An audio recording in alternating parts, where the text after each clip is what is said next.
สบายดีท่านผู้ชมมื้อนี้ตอนเช้าพาเบิ่งดอกเห็ดเด้อ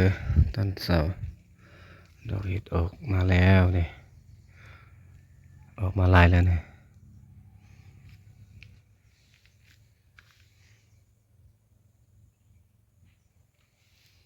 มื้อหนึงก็ได้อยู่ประมาณโลปลาย2 โลนี่แหละออกมาพอได้เก็บ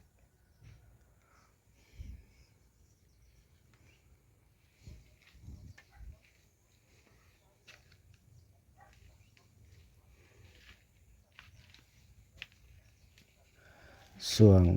ระยะเดือน3เดือน4นี่เราจะสังเกตได้ว่าดอกเห็ดจะมีความเหี่ยวแห้งไว้เพราะว่าการระเหยน้ำของมันจะสูงเพราะว่าอากาศจะมีความร้อนและมีลมพัดผ่านฉะนั้นในการแอมฟ้าหุงเงินเราจะได้เอาพยางแอม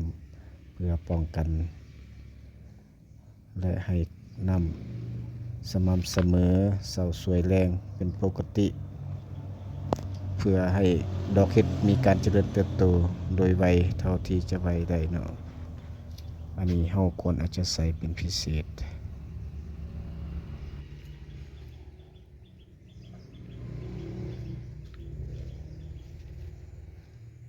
แล้วจากนั้นเราจะมาลุ้นเบิ่งนำกันว่าเราจะเก็บดอกเห็ดได้ประมาณจักขีดจักกิโลมาเบิ่งนำกันเลยเนาะ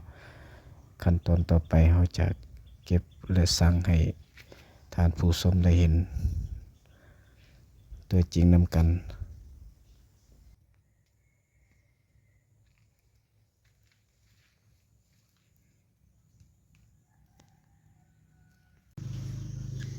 นี่พอดีได้โลหนึ่งโลปลายลูกเป็ด9 ขีดนี่แหละนี่พอได้กินเยอะเพราะว่าเราบ่ทันได้ปลูกหลายได้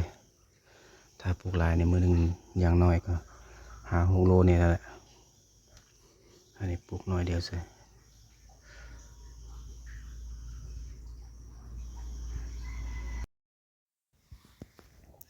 เอาละคลิปวิดีโอคลิปนี้ก็สิ้นสุดลงไปอย่าพลาดในการติดตามรับชมคลิปต่อไป